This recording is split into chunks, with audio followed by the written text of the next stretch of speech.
시청자 여러분 안녕하십니까? 8월 12일 금요일 하남방송 뉴스투데이 박소은입니다. 첫 번째 뉴스입니다. 하남시가 코로나19로 피해를 받지만 정부 보상 사각지대에 있던 간접 피해 소상공인에게 특별지원금을 지급합니다. 시는 코로나19로 간접적인 피해를 본 소상공인이 영업 피해를 회복하고 고정비용을 줄일 수 있도록 제3차 하남형 소상공인 특별지원금을 20만 원씩 지급한다고 밝혔습니다.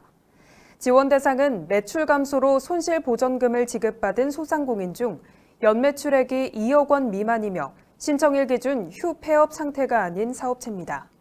신청은 이달 3일부터 20억 원의 예산 소진 시까지 받습니다. 온라인 신청은 하남시 누리집을 통해, 방문 신청은 시청 별관 2층 상권지원 민원 상담 처리실에서 가능합니다.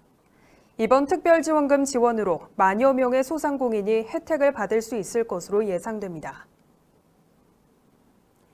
지난 4월 운영을 중단했던 미사보건센터 임시선별검사소가 1일부터 운영을 재개했습니다. 미사 임시선별검사소 운영이 중단된 이후 PCR 검사를 받기 위해선 하남시 보건소 선별진료소를 방문해야 했지만 최근 코로나19 확진자가 늘어나면서 검사 접근성을 높이기 위해 운영을 재개하기로 했다고 시는 밝혔습니다. PCR 검사 우선순위 대상자는 만 60세 이상과 역학적 연관자, 신속 항원 검사 양성자, 해외 입국자, 감염 취약시설 선제 검사자 등입니다. 미사 임시선별검사소의 운영시간은 오전 9시부터며 평일은 오후 12시부터 1시까지를 제외하고 오후 5시까지, 주말과 공휴일은 오후 1시까지입니다.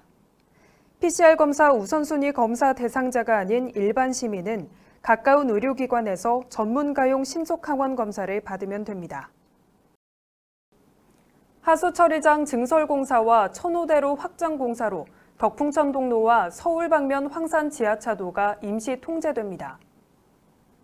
공공수역 수질 보전을 위해 유니온파크 내 하수처리장 증설공사가 추진되면서 덕풍천과 유니온파크 사이 도로인 덕풍천 동로의 통행이 이달 8일부터 준공 예정일인 2024년 11월 29일까지 제한됩니다.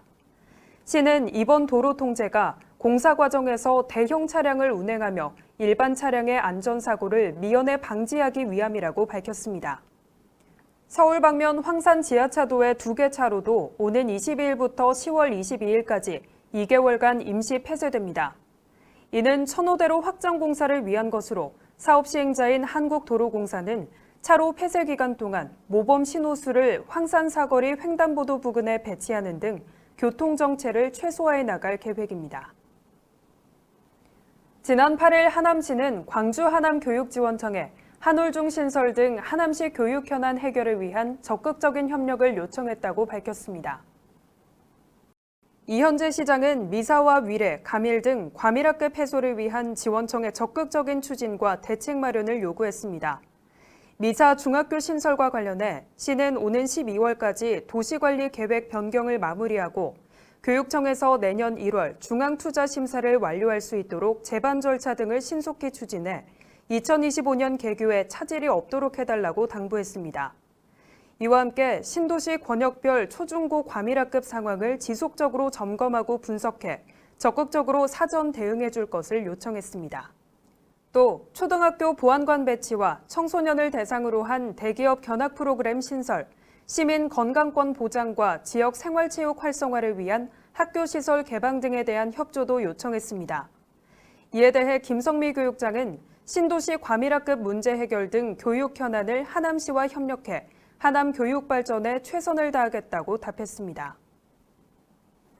수도권에 쏟아진 기록적인 폭우로 하남시에는 지난 8일부터 9일 아침까지 총 300mm의 많은 비가 내리며 크고 작은 피해가 잇따랐습니다.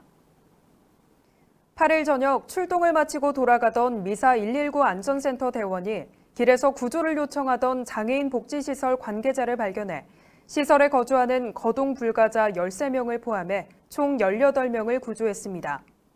시설 관계자는 건물 옆 하천이 불어나고 통신이 끊겨 119에 신고를 못하다가 소방차를 발견하고 도움을 요청했습니다. 하남시는 9일 아침 사전 대피한 시민들을 찾아 불편 상황을 듣고 주택 침수 피해가 발생한 감일동 빌라 피해 현황과 복구 진행 상황을 검토했습니다. 또 수위가 급격히 상승했다가 본래 수위를 회복한 덕풍천과 상곡천, 망월천 등 하천 상황도 점검했습니다. 이 시장은 수해로 발생한 쓰레기가 시민에게 불편을 주지 않도록 신속하게 문제를 해결할 것을 지시했습니다. 이어서 간추린 뉴스입니다. 하남역사박물관이 이달 16일부터 22일까지 소장품 공개 구입을 추진합니다. 구입 대상 소장품은 총 3가지 분야로 하남의 역사와 관련된 고고, 미술 등 역사적 보존 가치를 지닌 중요 자료와 하남의 인물에 대한 자료, 그리고 조선시대 생활과 관련된 물건과 고문서 등입니다. 자세한 내용은 하남역사박물관이나 시청 누리집에서 확인할 수 있습니다. 경기도가 최근 역류화를 중심으로 수족구병 환자가 증가하고 있다며 주의와 관심을 당부했습니다. 수족구병은 역류화의 경우 쇼크와 사망 등을 초래할 수 있으며 예방 백신이 없어 손 씻기와 기침 예절 준수 등 개인 위생을 특히 신경 써야 합니다. 박건희 감염병 관리 지원단장은 가정은 물론 보육시설에서의 감염 예방 수칙 준수와 위생 관리가 더욱 필요하다고 당부했습니다.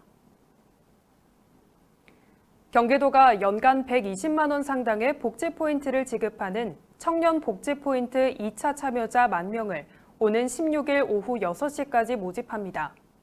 대상은 경기도 소재 중소 중견기업과 소상공인 업체, 비영리법인에서 주 36시간 이상 근무하고 월급여 290만 원 이하인 만 18세에서 34세 도내 거주 청년입니다.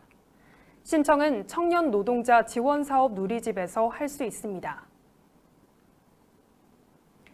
물가가 급격히 오르면서 경기도가 이달 10일부터 결식아동 급식 지원 단가를 7,000원에서 8,000원으로 14.3% 인상했습니다.